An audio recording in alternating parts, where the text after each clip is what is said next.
Video kali ini akan membahas kuis perpindahan panas yang telah dilakukan pada beberapa minggu yang lalu. Kita mulai melihat pada soal pertama. Diketahui terdapat suatu greenhouse yang terpapar sinar matahari. Akibat paparan sinar matahari itu terjadi perbedaan temperatur yang mengakibatkan terjadinya perbedaan densitas. Perbedaan temperatur yang terjadi di sini, di mana bagian atas yang terekspos pada sinar matahari memiliki temperatur yang lebih tinggi, sedangkan pada bagian lantai atau dasar memiliki temperatur yang lebih rendah. Dengan demikian, maka densitas pada temperatur yang lebih tinggi akan menjadi lebih ringan dan pada temperatur yang lebih rendah akan menjadi lebih tinggi, sehingga akan terjadi pergerakan udara ke bawah sesuai dengan arah tanda panah tersebut. Fenomena ini terjadi dengan mekanisme konveksi, dan karena pergerakannya berdasarkan perubahan densitas akibat temperatur, maka ini merupakan konveksi natural. Dan diketahui informasi geometri greenhouse itu, lantainya memiliki luas 9 meter persegi dan kelilingnya 12 meter. Gravitasi bernilai 9,8 meter pangkat per second pangkat 2, dan karakteristik fluida dalam hal ini adalah udara. Bisa Anda lihat pada lampiran C pada buku rujukan yang kita gunakan. Dalam menyelesaikan soal ini, Anda harus mengerti terlebih dahulu apa mekanisme perpindahan yang terjadi. Pada soal sebelumnya, ada beberapa kata kunci yang telah ditebalkan, dan dari kata kunci tersebut kita bisa mengambil kesimpulan bahwa perpindahan udara, perpindahan panas melalui mekanisme konveksi natural ini dalam kondisi tunak. Dengan skema yang kita bisa lihat secara sederhana sebagai berikut, di mana fokusnya berada pada lantai yang berbentuk flat atau lempeng. Lantai ini memiliki temperatur yang lebih rendah dibandingkan dengan temperatur bagian atasnya atau pada fluida curahnya, sehingga perbedaan temperatur ini mengakibatkan perbedaan densitas yang mengakibatkan turunnya udara tersebut, ya. Dan yang ditanyakan, laju panas yang dihantarkan dengan mekanisme konveksi tersebut. Langkah penyelesaiannya sangat sederhana. Di sini bisa Anda lihat bahwa pertama Anda harus menentukan data-data termal, yaitu densitas, bilangan Prandtl, koefisien ekspansi, dan viskositas dari udara, serta konduktivitas udara. Setelah ini Anda cari pada tabel tersebut, Anda akan menentukan bilangan Grashof. Setelah bilangan Grashof didapatkan, berikutnya adalah menentukan berapa nilai bilangan Rayleigh, dan dilanjutkan dengan menentukan bilangan Nusselt untuk rata-rata area tersebut, dan bilangan Nusselt itu digunakan untuk menentukan nilai koefisien konveksi. Setelah nilai koefisien konveksi diperoleh, maka Anda bisa mencari nilai laju panas atau dalam satuan watt. Dalam menentukan nilai-nilai karakter termal, kadangkala kita menemukan temperatur yang tidak spesifik ditunjukkan oleh data-data tersebut. Seperti contoh, kita akan mengevaluasi data-data tersebut pada temperatur film, di mana temperatur film itu adalah rata-rata dari perbedaan temperatur yang rendah dan temperatur yang tinggi. Jadi rata-rata dari jumlah kedua temperatur yang berbeda tersebut. Dalam hal ini, temperatur yang tertinggi 36 dan temperatur rendah adalah 30. Jadi rata-ratanya adalah 33 derajat Celcius atau 306 Kelvin. Pada data tersebut yang disediakan untuk karakter densitas, bilangan Prandtl, koefisien ekspansi, viskositas itu di antara 300 dan 310.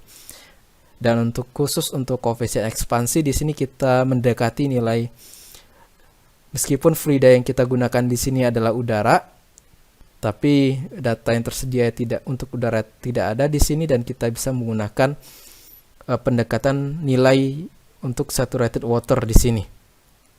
Dan untuk saturated water sendiri di sini khusus untuk nilai beta atau koefisien ekspansi, di sini bisa Anda lihat di antara 305 dan 310. Jadi kita harus menginterpolasi di antara dua temperatur tersebut. Sebagai contoh, untuk menghitung densitas pada temperatur 306 Kelvin, Anda harus menginterpolasinya di antara 300 dan 310.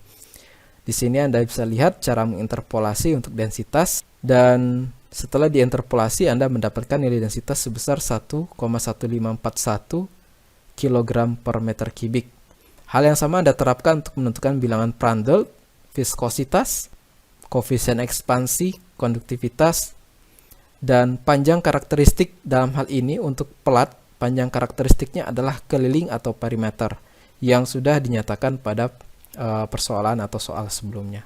Setelah Anda menentukan masing-masing parameter tersebut, langkah berikutnya menentukan atau menghitung bilangan Grashof, yaitu hasil kali koefisien ekspansi, gravitasi, densitas, panjang karakteristik, selisih temperatur dibagi dengan viskositas, dan didapatkan nilainya 2,4 dikali 10 pangkat 5. Ini adalah bilangan tak berdimensi, jadi tidak akan memiliki dimensi tanpa unit. Setelah mendapatkan bilangan Grashof, Anda menghitung bilangan Rayleigh dengan cara mengalihkan bilangan Grashof dengan bilangan Prandtl yang telah Anda dapatkan dari tabel properties. Didapatkan nilai bilangan Rayleigh-nya sebesar 1,7 kali 10 pangkat 5.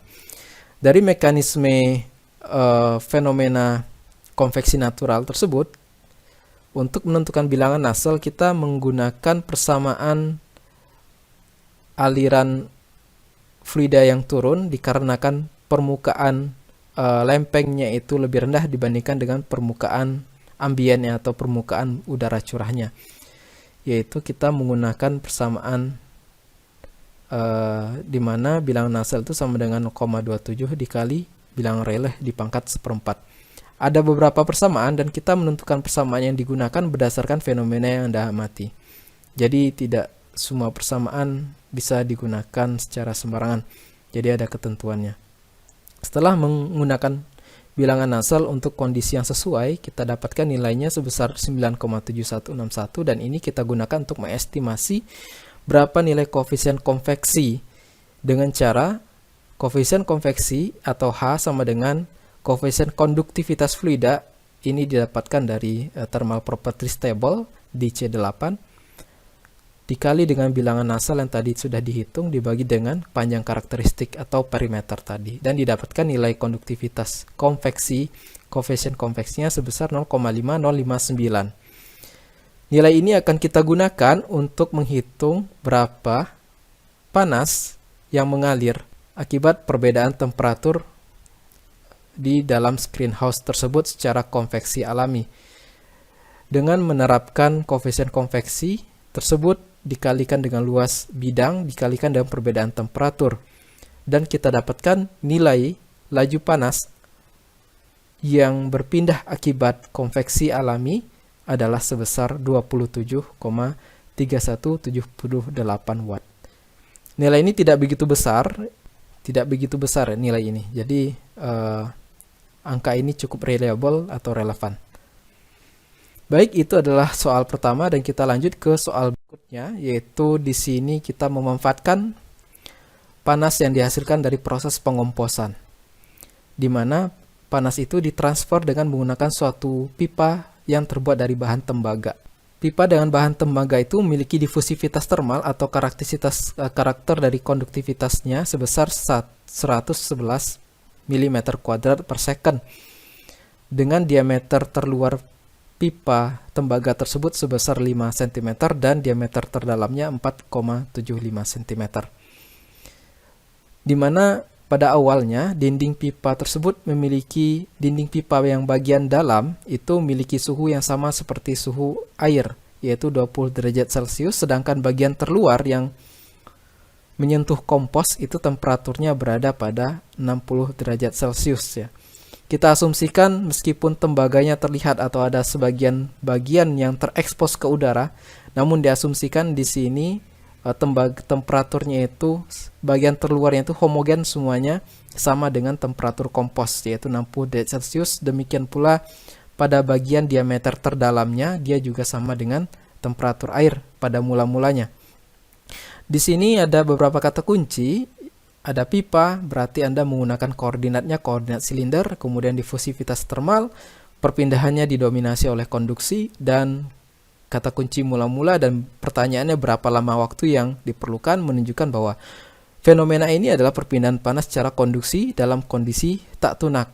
Dan yang kita tinjau adalah di dalam suatu tembaga, melewati suatu tembaga, dan pada tembaga itu tidak terjadi proses generasi meskipun sumber panasnya berasal dari proses metabolisme pada kompos. Tapi karena scoop atau batasan yang kita tinjau ada pada tembaga, maka di tembaga itu tidak ada proses generasi, melainkan hanya proses transfer panas biasa. Kita lanjut, cara penyelesaiannya adalah pertama kita mengetahui bagaimana mekanisme perpindahannya, yaitu perpindahannya pada dinding atau pipa selang, dalam hal ini adalah pipa tembaga dalam kondisi tak tunak, melalui proses konduksi dan tanpa generasi. Setelah itu Anda diminta untuk membuat skema, di mana skema itu ini adalah silinder dan bagian terluarnya itu pada kondisi tunak itu memiliki temperatur 60 derajat Celcius dan pada dinding bagian terdalam 20 derajat Celcius pada kondisi mula-mula. Dan ditanyakan di sini waktu yang diperlukan agar dinding dalam bagian terdalam, yaitu yang pada kondisi mula-mulanya itu 20 derajat Celcius, memanas menuju hampir menuju 60 derajat Celcius atau sama dengan temperatur bagian terluar. Jadi waktu yang diperlukan agar pada dinding yang bagian terdalam ini suhunya mendekati atau hampir sama dengan 60 derajat Celcius atau sama dengan suhu kompos. Cara menyelesaikannya adalah yang pertama memastikan bahwa internal resisten atau tahanan bagian dalam dari material tembaga tersebut sangat besar. Artinya jika besar, maka efek spasial terhadap waktu di sini signifikan. Dengan cara mengecek bilangan Biot, apabila internal resistannya signifikan atau adanya efek spasial bersamaan dengan efek waktu, maka kita akan menggunakan grafik untuk mekanisme ini, atau disebut sebagai diagram Hesser, ya. Diagram Hesser itu untuk pertama kita akan menentukan nilai N, M, rasio temperatur, yaitu temperatur yang pada saat temperatur yang akan kita tinjau, yaitu hampir mendekati 60 derajat Celcius, dikurangi dengan temperatur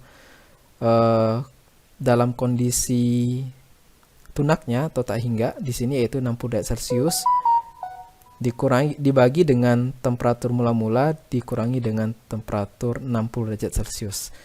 Dan pada grafik diagram Hesser pada bentuk silinder, kita akan menentukan berapa nilai bilangan Fouriernya dan menentukan berapa waktu yang diperlukan agar bisa mencapai temperatur yang mendekati 60 derajat Celcius pada dinding terdalam.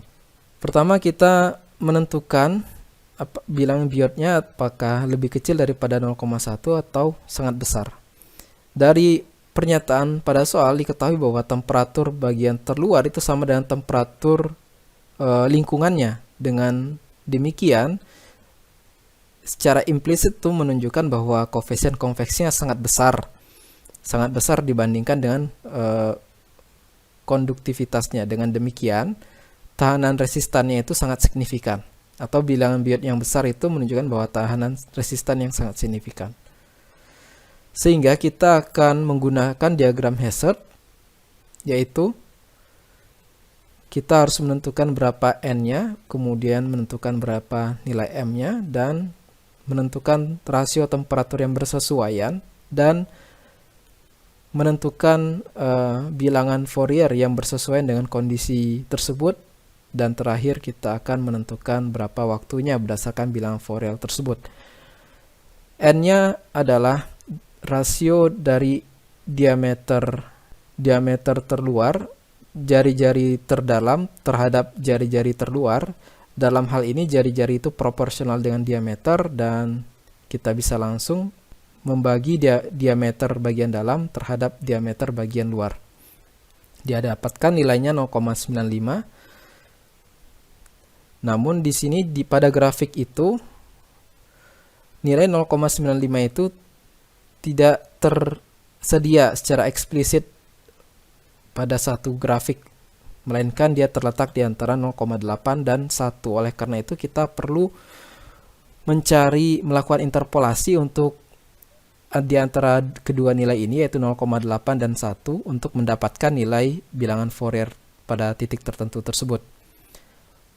Dan untuk M-nya, diketahui bahwa nilai koefisien konveksinya itu sangat besar sekali, sedemikian sehingga ketika nilai konduktivitas terhadap nilai konveksi itu dirasiokan, maka nilainya mendekati 0. Sehingga di sini bisa kita dapatkan N-nya sama dengan 0,95 dan M-nya sama dengan 0. Dan untuk rasio temperaturnya di sini kita ambil nilai yang paling kecil. Di sini karena nilai paling kecil di dalam grafik ini adalah 0,001, sehingga kita bisa mendekati nilai paling kecil bernilai sedemikian, yaitu atau 59,99 dikurangi 60 dibagi dengan 20 dikurangi 60, itu hampir mendekati 0,001. Jadi bisa kita buat secara simplifikasi seperti itu. Dan untuk rasio temperatur dengan nilai mendekati 0,001, nilai Fourier-nya pada N sama dengan 1 itu sama dengan 0. Di sini bisa Anda lihat. Dan pada saat N sama dengan 0,8, ini terestimasi 1,05.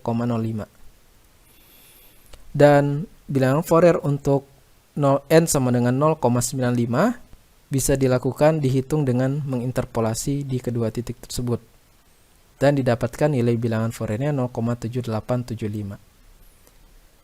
Dan dari bilangan Fourier itu, berdasarkan definisinya, yaitu rasio dari difusivitas termal dikalikan dengan waktu tempuh dibagi dengan panjang karakteristik kuadrat. Dalam hal ini panjang karakteristik kuadratnya ada diameter. Kita bisa menghitung berapa waktu yang diperlukan. Dan didapatkan nilainya sebesar 17,736 second.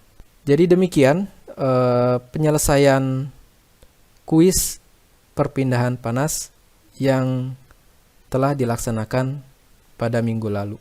Sekian dan terima kasih.